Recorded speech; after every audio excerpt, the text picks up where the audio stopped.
Last time I shared a talk with CSS almost a month ago, I talked a little bit about the four seals of reality, which is a name for four principles that the Buddha taught, a few millennia ago, something like 2,500 years ago, that were principles or characteristics that pointed to authentic views, let us say, that led or would lead a spiritual practitioner along a path to truth. You could say through truth to truth. And these these principles delineate a method, a method of wisdom or understanding, contemplation, listening, studying, and meditating, in which a person, a spiritual seeker, might recognize those aspects of their conditioned mind that are preventing or obscuring their vision of reality, the awareness of reality, which the mystics point to as always already here, what we already are. We are, but what is it that we are? So those on a path are interested in finding out, what is it that makes our life meaningful? How might we make a difference in this world? How may our life be worthwhile in the short time we are here together? Are we aware of our own suffering in our own mind stream, conditioned? And are we aware of the suffering all around us? And then if so, rather than be in despair about all that, how might we benefit ourselves and others? So in a way, this talk is going to be about remembering our wakefulness, our already always here, spacious, clear, unobstructed presence that has qualities of bliss, clarity, and great compassion. A kind of compassion that is not broken up into subject-object, but is rather a non-dual experience of presence, willingness, clarity, and kindness. Kindness, which is a willingness to be with things as they are, not necessarily as they are appearing to us based upon our conditioning, our past memories, our traumas, our hopes, our fears, our likes, and our dislikes. So, a question for each of us, moment by moment, remembering our wakefulness moment by moment, not abstract thoughts about what a path is, who we are, um, external ideas, information. Now, that's all important, absolutely, but it's always something outside of our immediate experience. So how can we take our knowledge, our study, our contemplation, and bring it into moment by moment practice so that we can learn what it's like to be alive here and now in our world? Each of us has a world of appearing phenomena. Where's that phenomena appearing? In our own mind stream, in our emotional body, in our physical body. And where is that world appearing?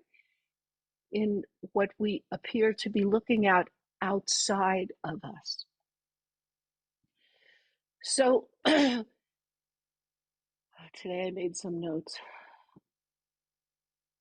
The essential principles behind our experiencing reality or things as they are has to do with not distorting the truth, but leading us through it so that what is false about those views we have about ourselves and others, our conditioning, our memories, our habits, our karma, causes and conditions involved in the way things are appearing in this moment. Can we perceive that they are actually obstructions and that they are distorting our view? They are filtering our view of what is appearing. So we each have to check and see. Where are we going to check and where are we going to see? Here, now. Here, now. Gone, now gone. Here again. Gone, here, now. Now, we will have thoughts about the past. We will have thoughts about the future, many of them arising based upon our hopes and our fears related to what we want and what we don't want. So right there, we begin to perceive in the very moment of experience this false sense of an I separate from the appearances. It's just conditioned to arise over and over and over again. So can we not be stopped by this, not be hijacked by this, not be taken away from our immediate experience of reality? And can we pay attention?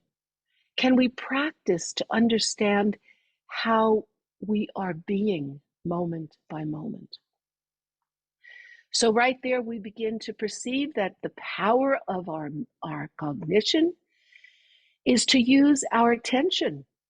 Is our attention always distracted by our prior conditioning? Or is it in the service of unveiling the ignorance of our self-centered sense of a separate self who wants this from that or the world, who wants this from you or somebody other than me? So it's this kind of duality that is continually experienced as our reality. This is a distortion of reality. This sense of separateness or duality, of course, understandably, is how we experience. That's how we're conditioned to experience. From when we were children, being protected by our parents, hopefully, and being treated with kindness and caring and support, or not treated with kindness, caring, and support, and living out the traumas of childhoods that were less than perfect, which is, by the way, everyone's childhood is less than perfect. As a mother or a father, if you don't understand you're not a perfect parent, you're going to suffer tremendously. But we're all doing our best. And from the past, we accumulate memories based upon our fear of suffering. So again, we ask, is my attention in this moment as a seeker, is it unveiling the ignorance, the filters of self-centered separateness? Or am I, in this moment, accumulating more egoic identification Related to what? My reactions, my triggers, my fears, my pains, my sufferings, uh, whether they be physical, mental, or emotional, my judgments of myself and my judgments of appearances, of you or world. Am I identified with the information I'm consuming? Am I identified with the stuff of my mind and body and my immediate experience as I see it as a separate thing happening to a separate self?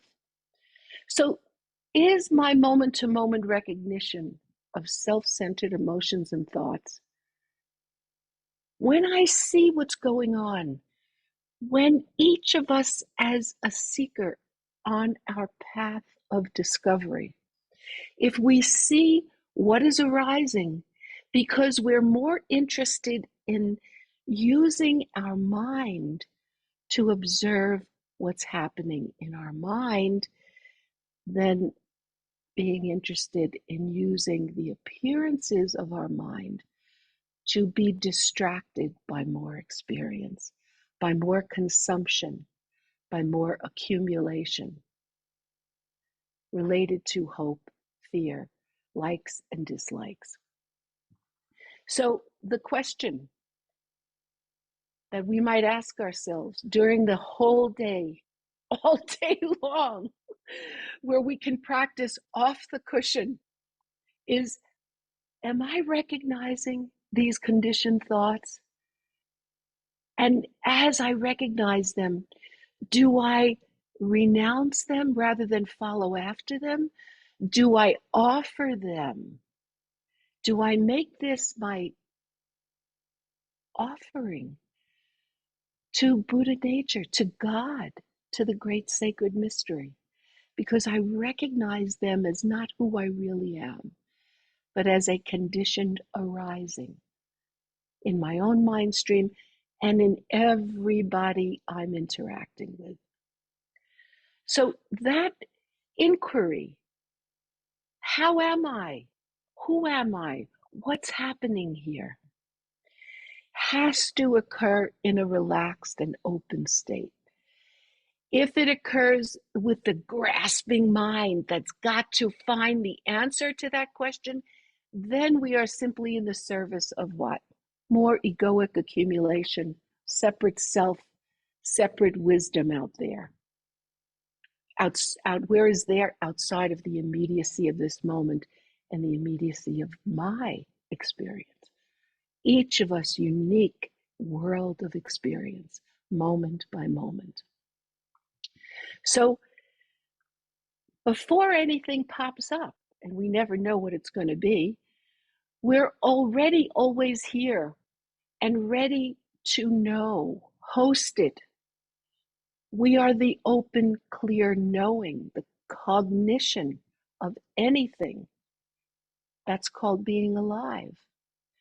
So we're always ready to host with our open senses, our immediate intelligence, and our conditioned ideas about what is appearing, what we like, what we dislike, our emotional states of mind related to in most cases, obscured by a separate me here, the subject, that likes and dislikes and has hope and fear about what I want to experience out there, or even in my own mind, and what I don't want to experience. And so these emotional states related to reactions to thoughts, I want this but not that. So are we noticing this? And are we noticing it and what it feels like to be with whatever is arising in the field of our awareness, the appearances in the space of our awareness?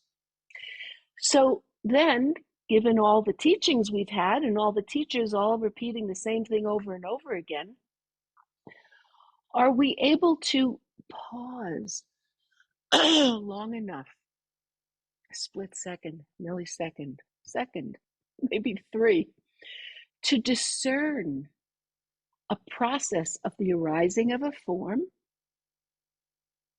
feeling, a form in the senses and as a thought, the arising of feelings, like and dislike, perceptions, putting things into labels and into groupings, groupings of things like tree. Once you've experienced a tree, then you could see trees and you just say tree, forest. And so you're not at that moment with these perceptions using your body to experience. Mostly you're just using the labels. So it becomes kind of a flat interaction. So are we discerning the arising of forms, our aversion or grasping, craving onto them, the ideas about them, the mental formations, the stories, and the sense of I'm an I, consciousness, a subject, and there's an object appearing, an object. So, okay, I'm not saying anything that you haven't realized, but is there a way out of this conditioned ignorance of self-grasping to an existing self here and an existing selfness of the world out there? This is the path that we walk, each of us step by step, uniquely with our own unique appearances and phenomena arising in our body, mind, and world. So the four seals are pointing us to our immediate experience. So the first, and by the way, you will find these views in every authentic spiritual path. The first one is that all appearances are made up of many parts.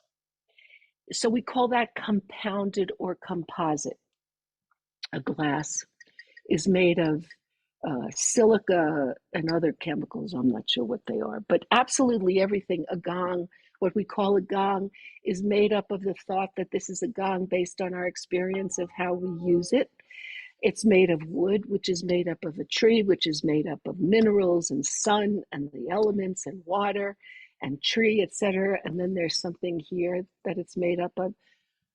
All compounded things are impermanent. They appear for a while and then they're gone. Now, these composite things aren't just objects that are created, they're also mind objects, things, thoughts, gathered events, memories, images, visions, traumas, everything that associated moments, creating stories all over the place. So what are these things doing? They're taking up all our space. Space of what? Space of presence. Because these things are arising in a spacious, open awareness, which is the great joy of being present, being intelligent, having senses, being able to perceive and respond appropriately. And what does a spiritual seeker think is appropriate? Using our body and mind in a wholesome, joyful way to create happiness for ourselves and others, not causing pain, suffering, confusion for ourselves or others. So the question is, with this first seal, how am I aware of this truth of impermanence in any moment of appearance in the objects of the senses? How are we with the appearances as they're arising? Do we see impermanence? Do we ask ourselves, will this last? Does anything last? Physical things, relationships, the way our body is, our black hair, is it going to stay black forever? Our smooth skin, is it going to get wrinkled? Our little waistline, if we ever had one, is it going to expand? Our mind, our sharpness, our brain, let us say brain, not mind, that will behave in a particular way, dependent upon our blood sugar, dependent upon whether we've had a good night's sleep, all kinds of attitudes, emotional states. Does anything last? Whatever we're holding in our mind, if we ask that question, whether we have aversion to it, now this is really important. We talk about grasping and aversion all the time and how it is obscuring our enlightened state. But how can we practice with it as it's appearing? Am I aware of the truth of impermanence in any moment of appearance of anything in my mind or in my experience?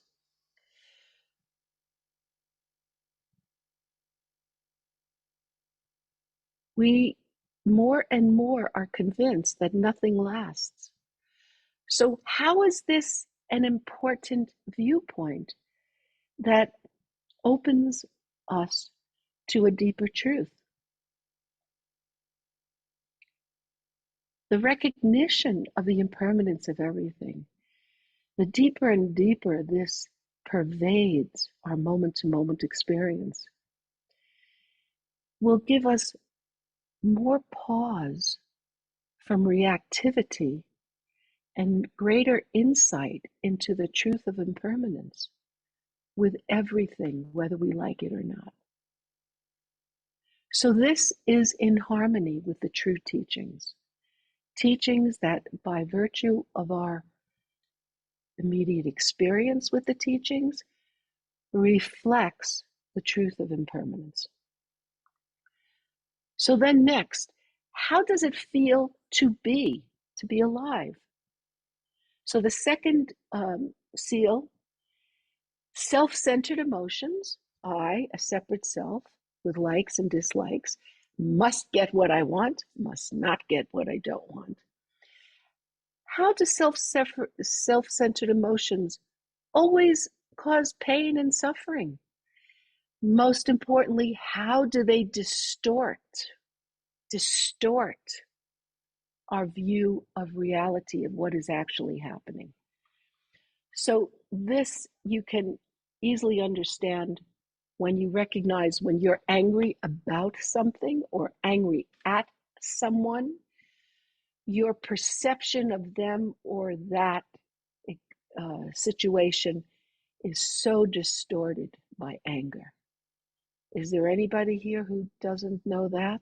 The distortion, how you become kind of stupid because you're so caught up in the energy and the reactive aversion to whatever it is, or when there's an object of desire and you're so caught up in the craving for it.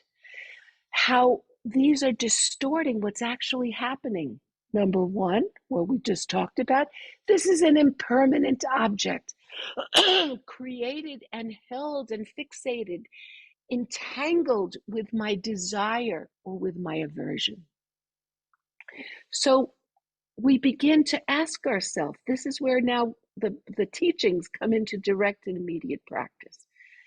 We ask ourselves, how does it feel in this moment to be all hung up and entangled in my reactions versus how it feels when I'm open and spacious and calm and relaxed, aware and less reactive, where there's a lot of space of presence, openness, willingness. So we begin to ask and contrast.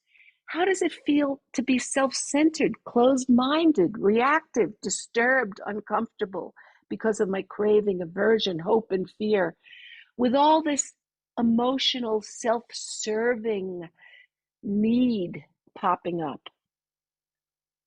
Well, if we just look and feel feel and open up to our body immediate experience and how we're breathing and how we're thinking and what it all feels like, this gathering of body, speech, mind being all entangled,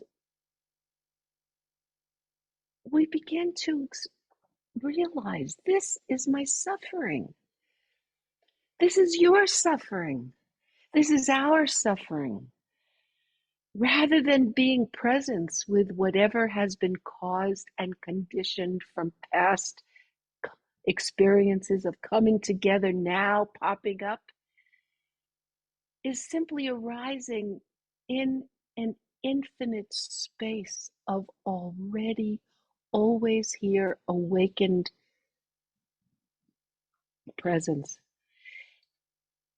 And by seeing that contrast, that when there's space enough for me to be with, there's calmness enough, there's peaceful openness, spaciousness enough for me to be with appearances, that I realize a greater freedom and power of potential for whatever the appearance is.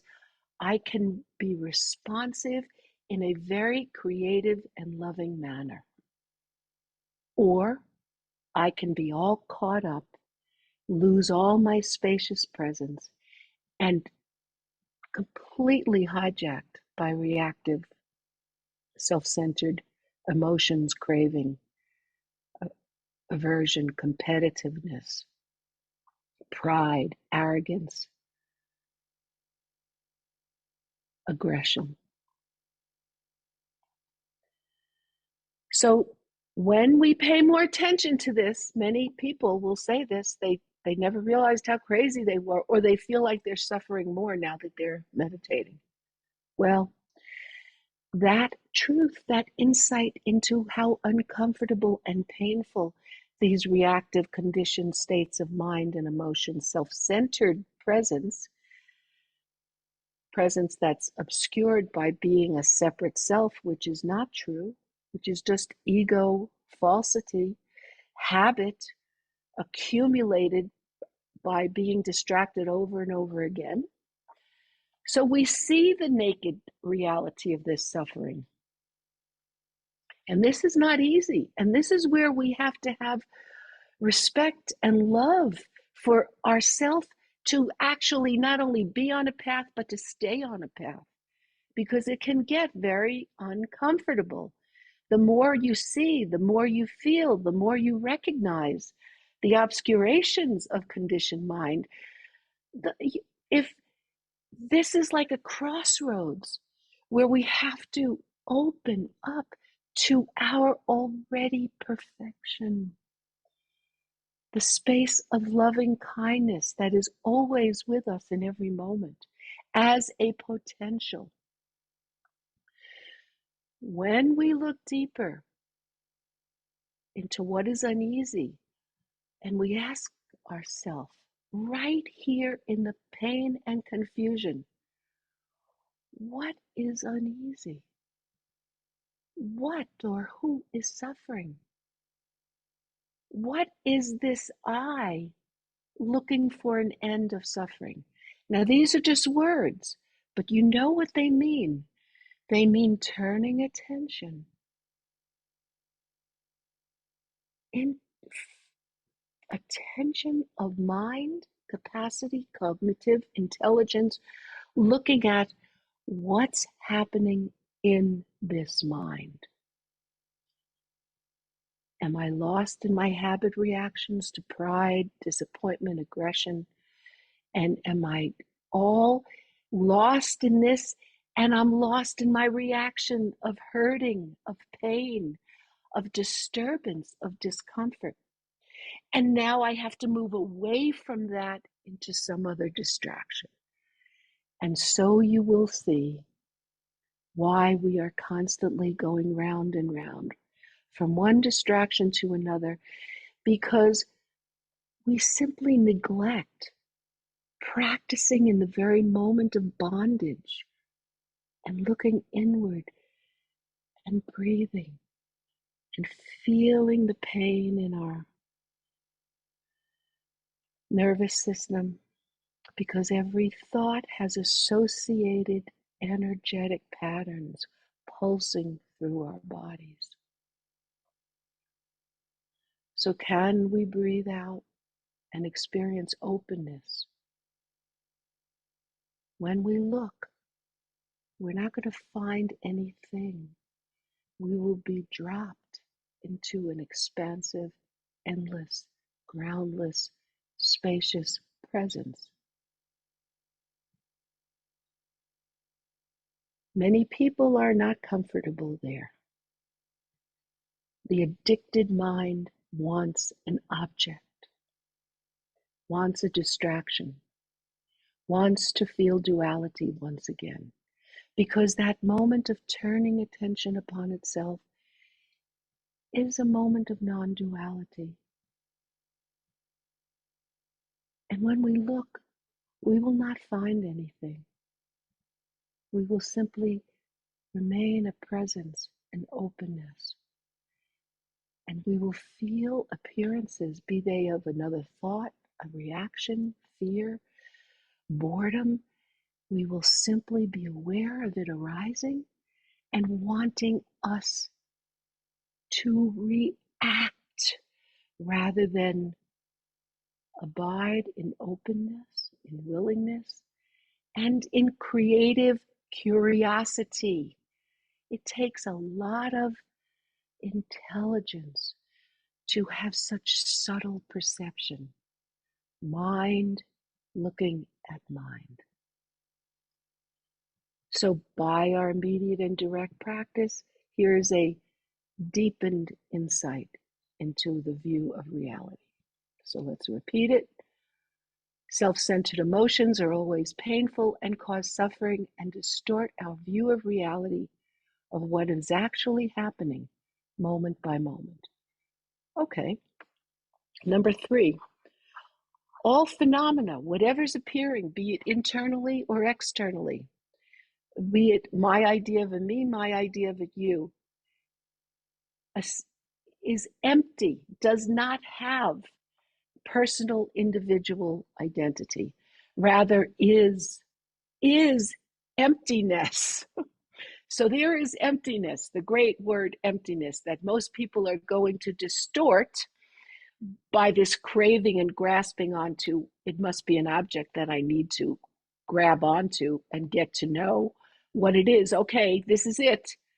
Because of this addiction to this grasping, we're not going to find anything. We're going to say it's empty. It has nothing. It's nihilism. Well, why would I want nothing? Why would I want to be left not finding anything?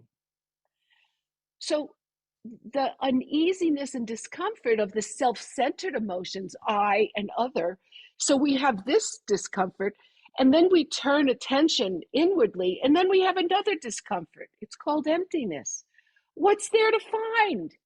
What is it that I call myself, me, my glass, my gong, my this, my talk, my student, my ignorance, my stupidity? What is this? So here's where, if we slow down enough, and how do we slow down? I'll tell you how I slow down. I'm very aware of my breathing, almost continually. And I remain aware of relaxing in my senses, keeping them open. Can I slow down enough to take a breath and simply observe this process of a form appearing, a perception, my naming it, just like open, relax enough to let this whole flow simply show itself like a movie? Can I be brave enough, undefended enough, risk enough, and generous enough to simply remain open presence with you, with me, however I'm criticizing what the experience is? So can we glimpse into reality and, not finding anything, remain inquiring. Remain open, spacious, willing, and keep offering up whatever's appearing in that space.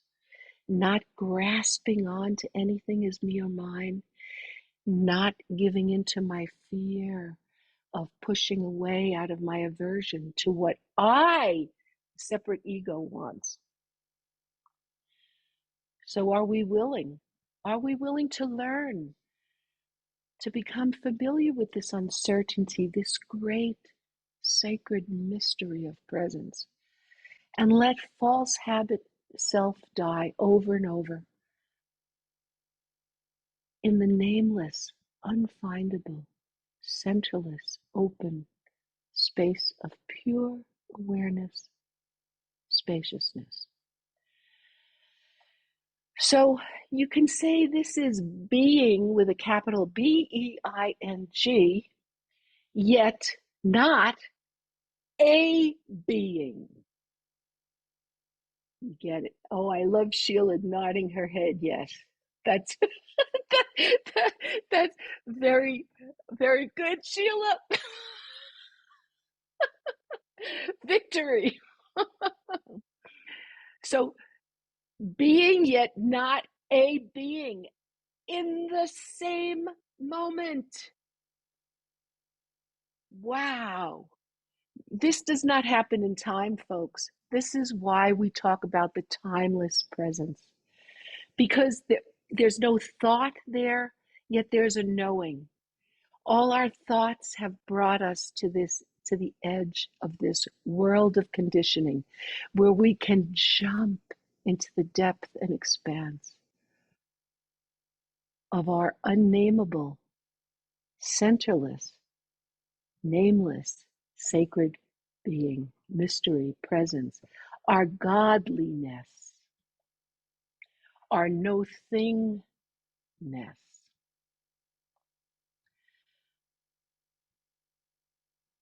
So there we are, all phenomena are empty of personal, individual self-identity.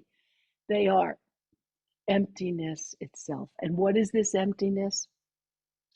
It is not only a nothingness, it is an infinite potential of all appearances in the space of awareness to be a dance of love and wisdom, or a nightmare of reaction, pain, and suffering.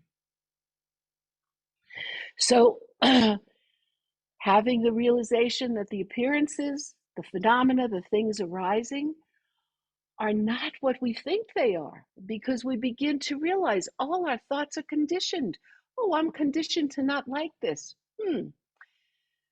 Oh, I'm conditioned to crave this. I want more of this Haagen-Dazs vanilla ice cream.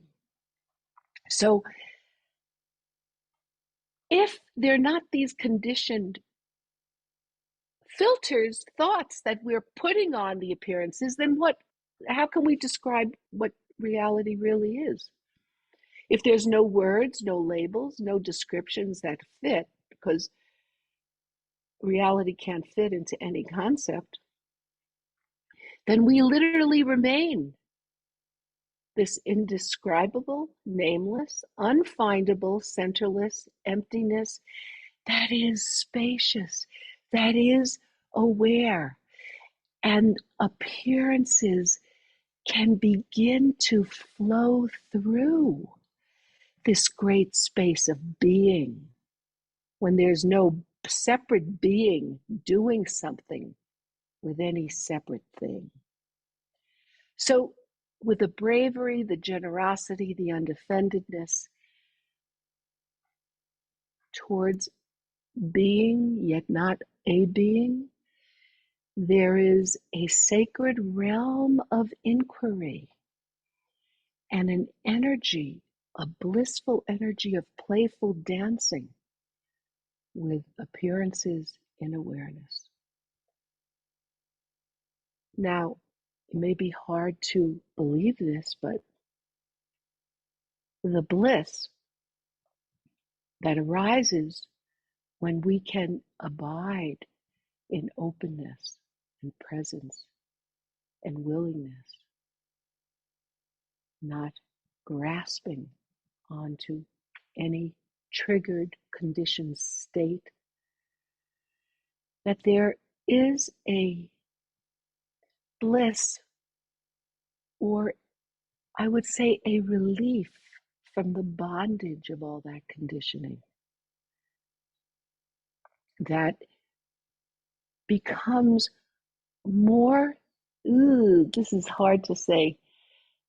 I won't say desirable, but after the experience, you just become more at home with a kind of release from the bondage of reaction to anything, whether it's something you want or something you don't want. So let's go back to the first, in the impermanence of everything. In this great space of presence, you know everything is changing as it's appearing. And you know all your conditioned thoughts and desires and hopes and fears are also changing as they're appearing. And so you're learning how to abide in an open presence that becomes so much more than changing appearances and states that are impermanent. So there's nothing wrong with desire. There's nothing wrong with choosing and preferences, but we are experiencing all this dance of conditioning in a great space of presence. And the joy is the energy of the dance in the unmoving space of peace, unchanging presence. So things pale by comparison. And in this path of immediate, direct experience, always now and here, literally, there's an unfolding of the truth of reality. And there's a letting go that's happening in the reality of all appearances. All appearances are self-liberating or letting go of themselves because they're conditioned to arise. But as they're arising, they're changing. So you simply let the world of appearances be what they are, including our own emotional states. So step by step along this authentic path of the revelation, through truth, revealing truth, from the beginning of the authentic path, from the very beginning, with whatever insights, we're coming closer and closer to a reality which is indescribable, unfindable, unnameable, whatever we want to say. Now, ego does not want to hear this. Separate sense of self, the seeker on a path to find truth, does not want to hear that there's nothing to find. But guess what? When we know that nothing lasts, whatever we think of, whatever we're holding in mind, whatever is our grasping and aversion, beyond all the self-centered emotions, beyond all the false, triggered, conditioned assumptions of what we think, perceptions, ideas, the stories of I, the stories of you, what we find is peace. But peace is very uncomfortable for ego, because ego, the separate self, needs to keep creating thoughts to keep it alive. So let me see where we are. Okay, I can go on or I can wait for another talk, but the next question is going to be, so how do we do this? How do we actually do this? But I'm going to stop a moment and I'm going to see if there's any questions so far about this. And then after those questions, we'll do a meditation together. So Are there any questions or comments? I don't know if any of this made sense, but I trust it does. Uh, I've got a So, question. okay. What's the fourth seal? You mentioned three: Oh, impermanence. Uh, yes. uh, Oh, okay. So that when we pass, the fourth seal is that when we pass beyond, in other words, when we're not stopped by our self-centered states of mind, that's actually nirvana. That's actually what the seeker is looking for in the path. oh, okay. So we start with impermanence, and then we got what, afflicted emotions, or Yes, the second one is actually I could put them up on the hold on, I'm going to put them up so everybody can see them. good. Let me see here. Okay, do you see it? Yes. Okay. Okay, so number one, all composite things, phenomena, appearances are Yeah. impermanent. So the first seal is impermanence. Right. Then the second one is all these self-centered, self-grasping, false sense of ego separate from whatever is appearing are painful and suffering. So a lot of people, Joel, as you know, we have to. Oh, what did I do? Do you still see it? No, but I got it. But I don't know if Okay. All these I closed it. Okay, so all these self-centered emotions are suffering. A lot of people want to say that's not always true. Some of my emotions cause a lot of happiness, but as we see, this grasping or aversion to things being the way we want them is not like that. And then the third one was, let's see, what was the third one? emptiness. Emptiness, wasn't it? Okay, let me see. Let me see. I have to go in my condition. Okay, the third one is all phenomena, whatever appears within and without, is empty of a personal, individual, on its own side existing. My own mind, your own mind, anything, yes. And then the fourth one is when we are not stopped by these emotional states, this grasping, this aversion, when we can recognize all these conditioned states of body, mind, experience, thoughts, that itself, what is left is the nirvana or the peace of pure, unchangeable, no thingness, presence, or awakened, wakeful being. Okay, great. Thank you. Oh, thank you. Okay, so let us do a meditation.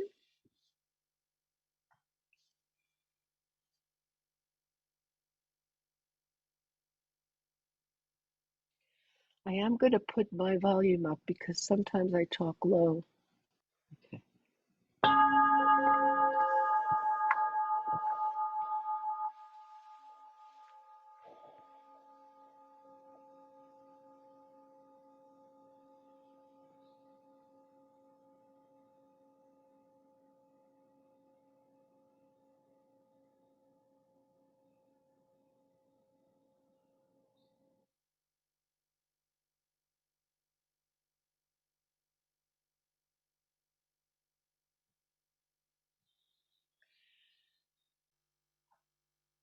So we take our seat with dignity, with intention. Our motivation to do formal sitting is that we may become more aware of the moment to moment experience arising in our body and mind, our mind stream, so that we can recognize suffering as it arises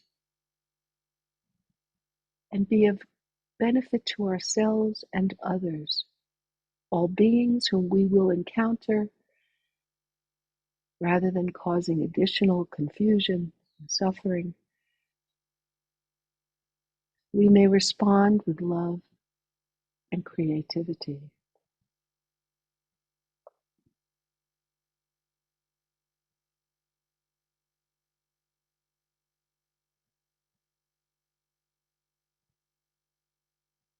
So taking our seat, we feel tactile sensations beneath our buttocks, our pelvis, our cushion, this place of meeting, cushion and body,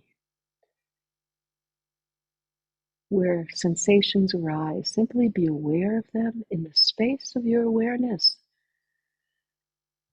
in which also the movement of your breath will also become apparent.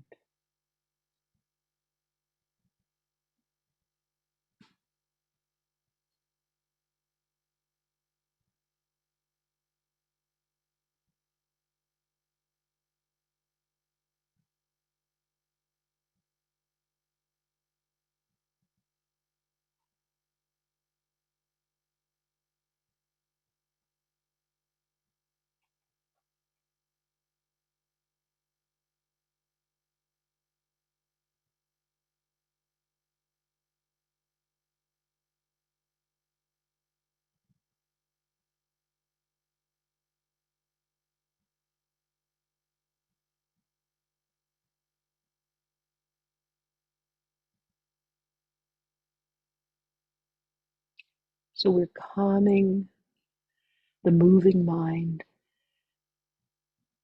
the body, because every thought has energy connected to it.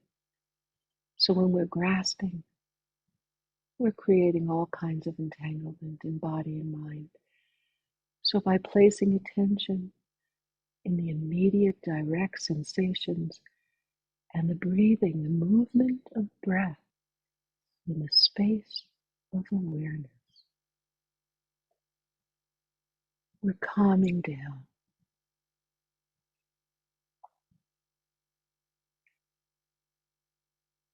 And our clarity is brightening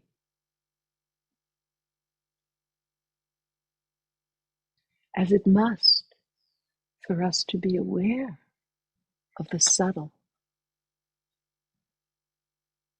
energy, subtle breath in the space of awareness.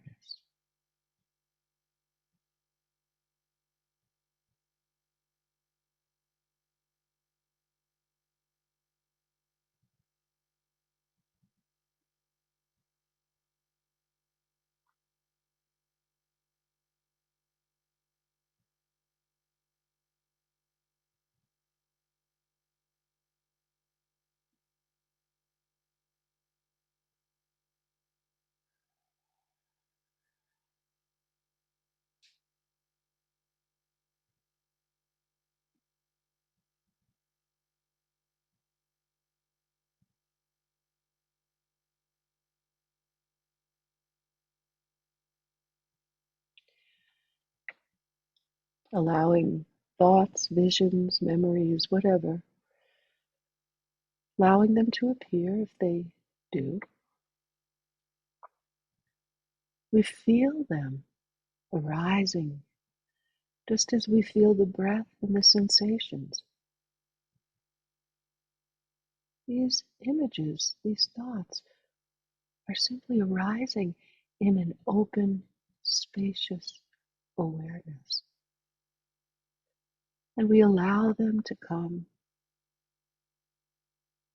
We recognize them, and rather than being distracted by them, following after them, identified with them, instead of that habitual way of being, we recognize and offer that thought by not following it, and feel it disperse, disappear in the space, in the presence of your open, clear awareness.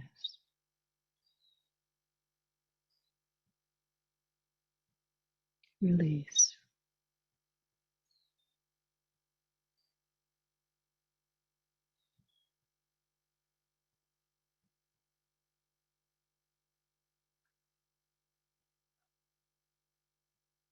Aware of breath, movement, you can use the out breath as a prayer, as an offering. As you exhale, you release any holding, mentally, physically, emotionally. Simply allow that to dissolve 360 degrees into the space around you. And so your in-breath is fresh and new.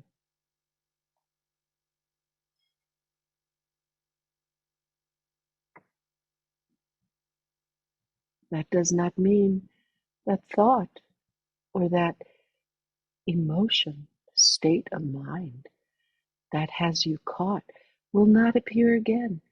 That is okay. Remain willing, relaxed, and open. Let anything arise. Let anything display. Offer everything with your out-breath into sacred mystery presence.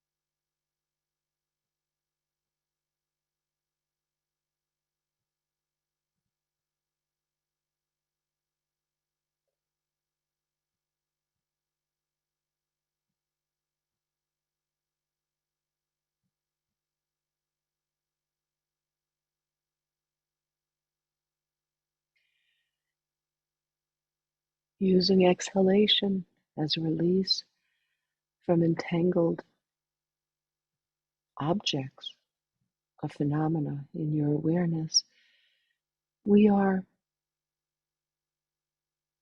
deconditioning our habit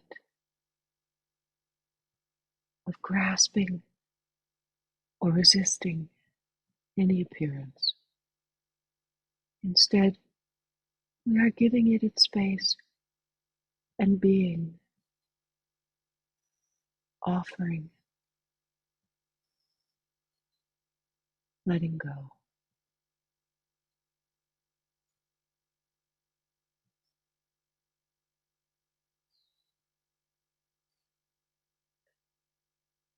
Become aware of your abdomen, and if you feel any tension there from striving, simply breathe out.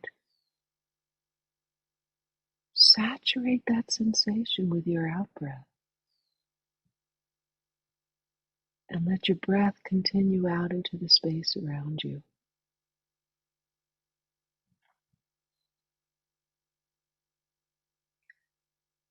So that your tense belly becomes soft, merciful belly. Beautiful foundation on your cushion, sensations, breath experienced in the space of awareness.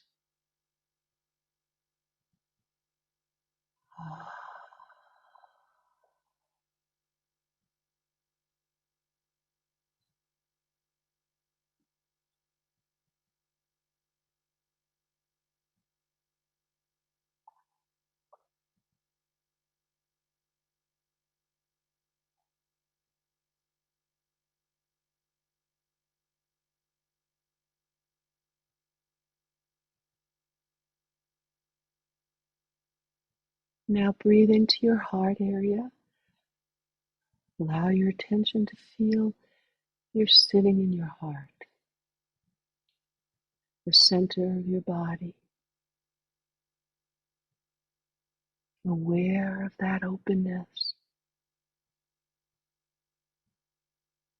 feeling breath in the heart, exhaling through the heart, saturating your whole body into the space around you.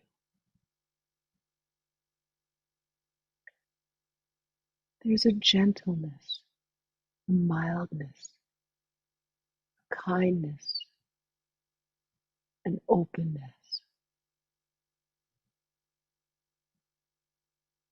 There's spaciousness.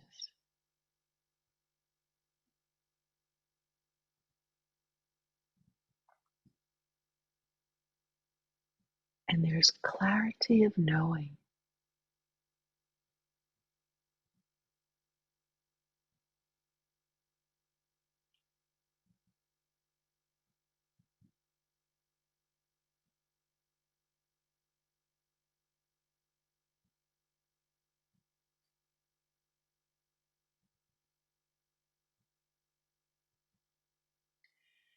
Breathing out through the center of your heart like a sun, radiating presence, kindness, openness into the space around you.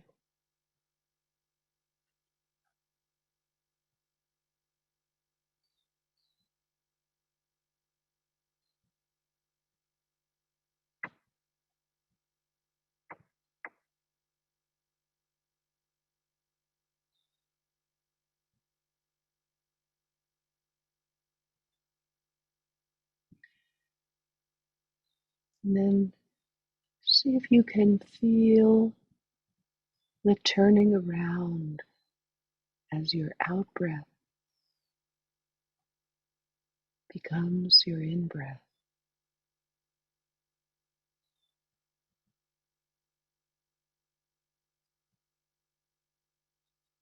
And as your in breath releases as an exhalation into the space around you.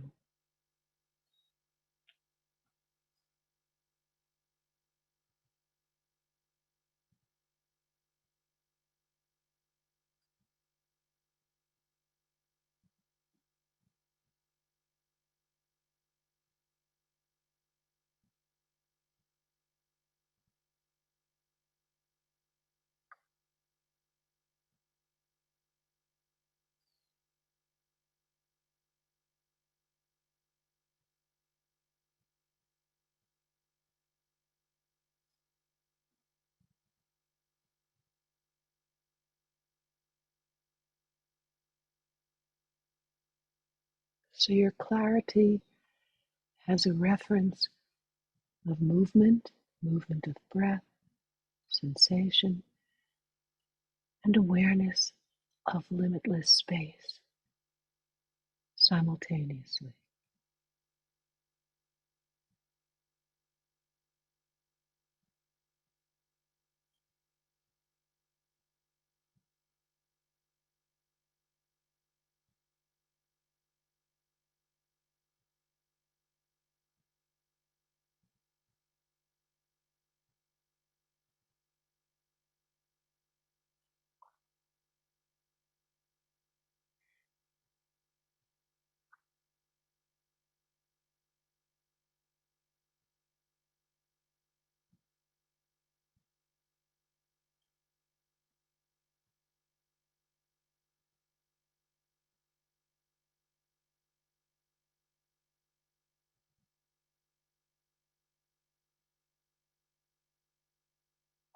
Use your exhalation to practice non-clinging to any appearance of body or mind or emotion. Simply offer into the space around you.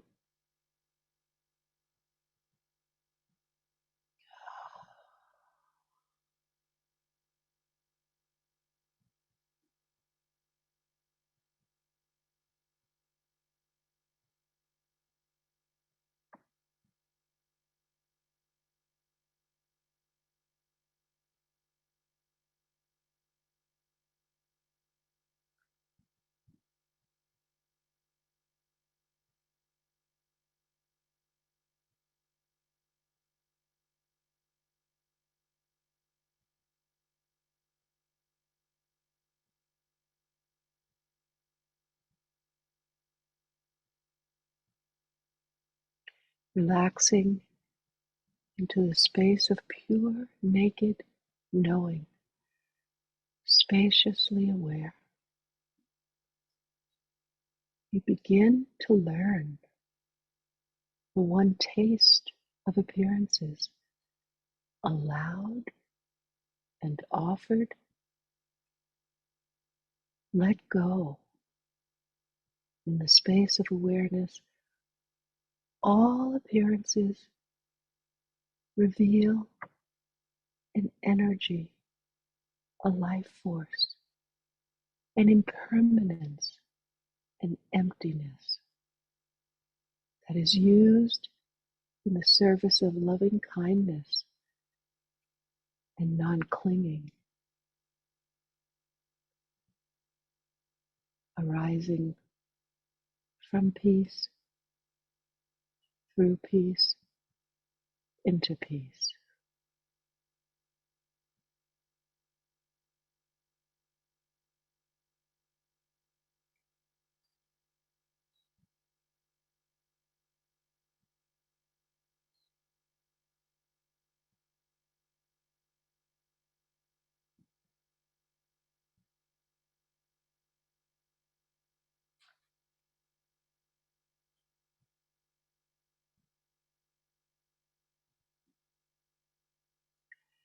It is the clarity of stillness and movement that reveals deeper and deeper insights along your path, infinite mysteries of the nothingness, the presence that is being, but not a being.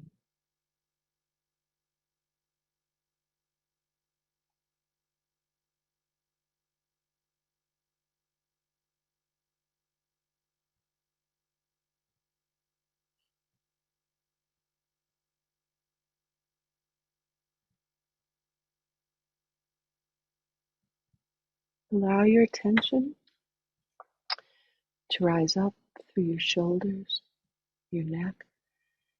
Simply be aware of the center of your head, the center of your heart, the center of your pelvis. As you breathe, as you release with every exhalation into the space around you.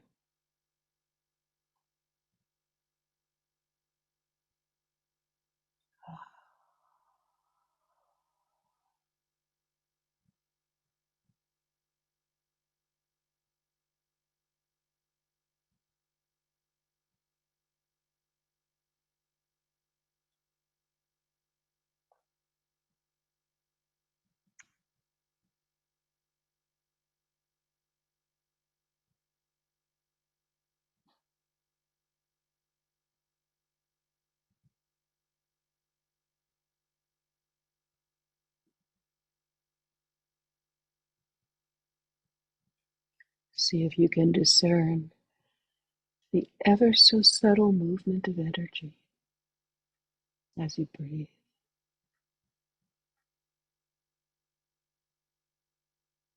As your inhalation turns slowly into exhalation, turning slowly into inhalation.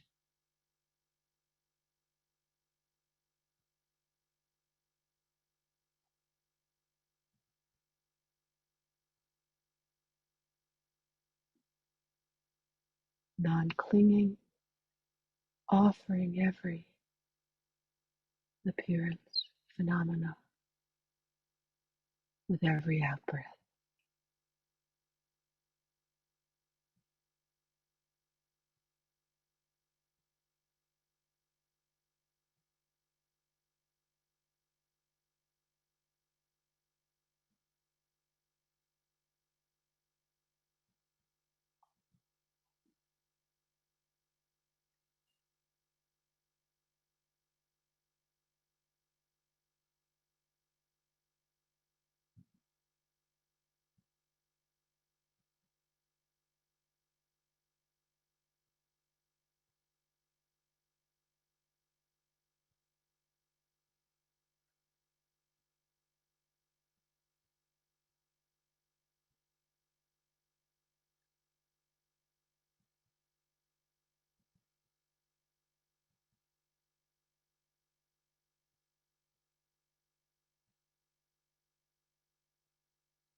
and the secret of clarity,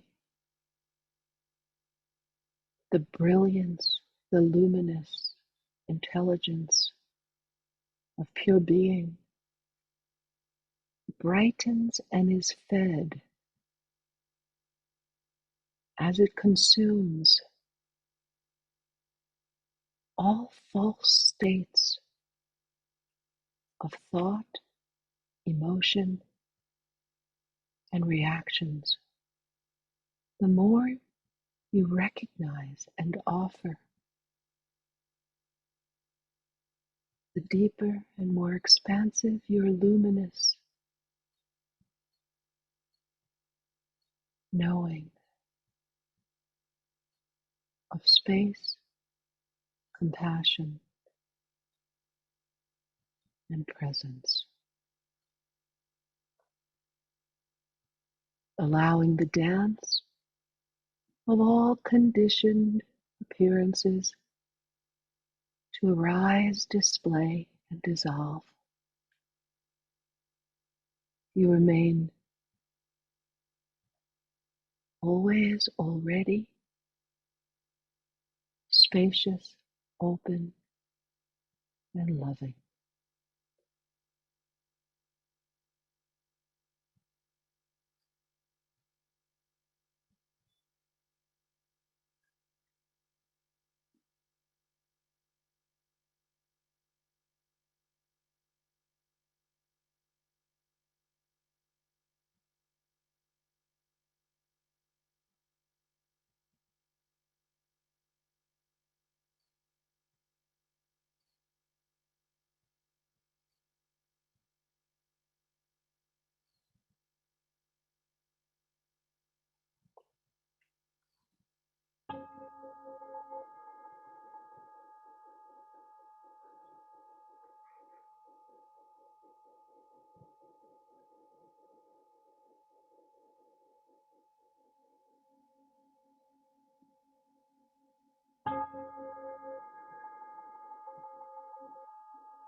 Well, thanks everyone for your kind attention.